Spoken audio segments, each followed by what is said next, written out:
हम शांतिपूर्ण तरीके से जा रहे थे, हम पर बल प्रयोग किया गया, लाठीचार्ज किया गया, तब हमें मजबूरन धरने पे बैठना पड़ा। नहीं, बिल्कुल नहीं सुन रही, लेकिन सबसे पहले पटवार संघ है, पटवार संघ के लिए हम यहाँ पे साथ में खड़े रहेंगे, उनको जब तक ज़रूरत होगी 3600 लेके जाएंगे।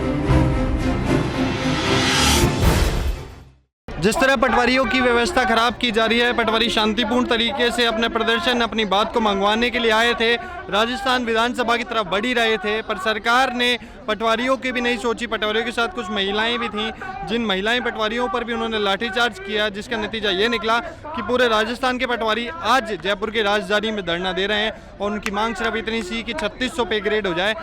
आज जयपुर की राजधानी में, राजस्थान की राजधानी में, जयपुर में पटवारियों का ये घेराव आप देख सकते हैं। बात करते हैं सर, आप लोग जो है, ये शुरुआत कैसे हुई थी और इसके बारे में आप कुछ बताएं। देखिए, हमारा 2018 में पूर्ववर्ती राज्य सरकार के साथ समझौता हुआ था, जिसको अभी तक हमें लागू नहीं किया गया है। उसको लागू करवाने के लिए हमने सरकार को पिछले 13 महीने से शांतिपूर्वक तरीके से, गांधीवादी तरीके से विभिन्न ज्ञापन दिए हैं। काफ़ी विधायकों, सरपंचों से डिजाइनें दी गई हैं, जिन पर कोई अमल नहीं किया गया। हम लोगों ने के मांग की, राजस्व विभाग अजमेर में मिले, 11 तारीख से हमने वहाँ से पैदल मार्च निकाला। अजमेर से आप लोग ने पैदल मार्च निकाला था, और अजमेर से आपका पैदल मार्च निकल करके जाना कहाँ था? हमें विधानसभा जाना था, जो विधानसभा अध्यक्ष महोदय हैं उनको ज्ञापन देना था, किंतु हमको ये जो 22 गोदाम पर रोक लिया गया, जहां पुलिस ने भी हमारे साथ बदतमीजी की।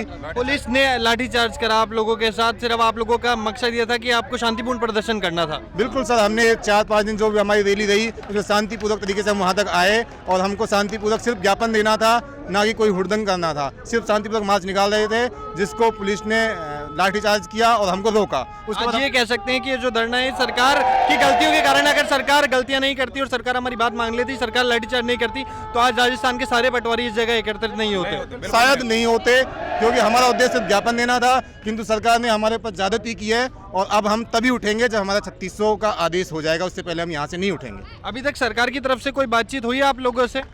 जो भी हुई है वो सब असफल रही हैं। असफल रही जी। मैं आपसे जानना चाहूँगा, आप भी महिला पटवारी हैं, तो आपके संभाग में भी कुछ वही जैसे कि पटवारियों के हाल होते हैं, जर्जर अवस्था में इनके ऑफिस टूटे हुए होते हैं, मूलभूत सुविधाएं नहीं है, आपके साथ भी यही परेशानी?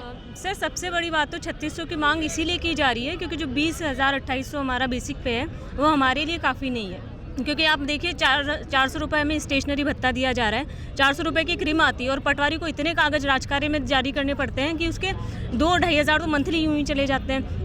पेट्रोलिंग 2-3 हमारे पास में एक्स्ट्रा पटवार सर्किल होते हैं, पेट्रोलिंग के पैसे तनख्वाह के आधे उसमें चले जाते हैं। जैसे कि आप ग्राउंड वर्क भी करते हैं, पटवारी का जो काम होता है वो ग्राउंड का काम होता है और सारा ग्राउंड पे काम होता है, और ये ग्रामीणों की सबसे महत्वपूर्ण कड़ी और सबसे छोटी कड़ी कहा जाता है, जो सरकार तक जोड़ती है ग्रामीणों को।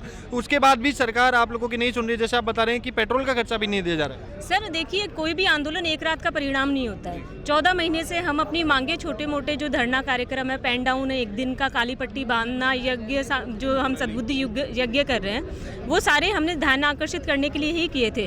लेकिन सरकार इतनी हठधर्मी सरकार है, ये वाली इतनी संवेदनहीन सरकार है कि हमारी एक भी बार उन्होंने वार्ता करने की कोशिश नहीं की है। तो ये जो इतने पटवारी आपने जो हम 15 तारीख को देखे थे, हम सब शांतिपूर्ण तरीके से ही आदरणीय विधानसभा अध्यक्ष महोदय को अपनी बात वहाँ तक पहुँचाने जा रहे थे, लेकिन हमें वहीं पर रोक दिया गया, लाठीचार्ज किया गया। पटवारी इतने हठधर्मी कौम नहीं है।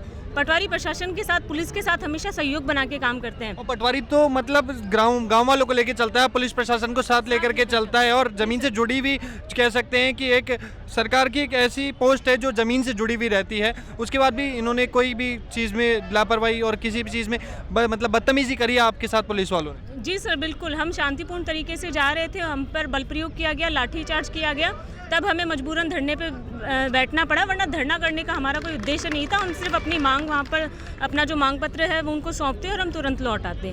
लेकिन हमें जब मजबूर किया गया धरने पे बैठने के लिए, तब हमने वहाँ पे धरना प्रदर्शन किया है, वरना पटवारी हमेशा प्रशासन के साथ और पुलिस के साथ सहयोग बनाकर ही चला है। जी बिल्कुल। तो क्या महिलाओं के साथ जो अत्याचार हुआ उसमें महिलाओं को चोटें भी लगी? हाँ, नहीं, चोटें तो नहीं लगी, लेकिन बिल्कुल वो दोनों के साथ सेम है, महिला और पुरुष सबके साथ ही। वो ऐसी सोच के नहीं कर रहे थे कि पुरुषों के साथ ही करना है। जो सामने आ रहा है उसी के साथ अत्याचार सामने आ रहा था, जिन सबके साथ एक ही तरीके का व्यवहार। अब आप लोग अपनी ड्यूटी से तो धरने पर आप सारे के सारे बैठे हैं, इसके साथ साथ आपका परिवार भी, आप महिलाएं हैं, आपका परिवार भी तो आपका भी परिवार दिक्कत में परेशानी में हो रहा होगा, उसके साथ भी आप रात बेरात यहाँ परेशान होते हैं, फिर भी सरकार नहीं सुन रही? नहीं, बिल्कुल नहीं सुन रही। लेकिन सबसे पहले पटवार संघ है, पटवार संघ के लिए हम यहाँ पे साथ में खड़े रहेंगे, उनको जब तक ज़रूरत होगी 3600 लेके जाएंगे। दोस्ती सिर्फ रोज मिलने से नहीं बढ़ती, दोस्ती बढ़ती है दोस्तों के साथ यादगार पल बिताने से। हर रोज बेशक हम साथ ना मिले, पर जब मिले तो वही पुराने दिन याद आ जाए। उन दिनों को याद करके हर दिन चेहरे पर स्माइल आ जाए। आपकी इन सभी मेमोरीज को रिकॉल करने के लिए यूनिवर्सल स्पोर्ट्स इंडस्ट्री आपके लिए लाए हैं इंडोर गेम्स क्लब, जहां आप अपने दोस्त, फैमिली मेंबर्स, ऑफिस कलीग्स के साथ बहुत सारे इंडोर गेम्स खेल सकते हैं। फिर चाहे वो कैरम हो, टेबल टेनिस हो या पूल टेबल पर शॉट मारना हो, वो भी अपने फेवरेट फूड का मजा लेते हुए। तो चलो करते हैं यादें ताज़ा। For booking call 9413346688।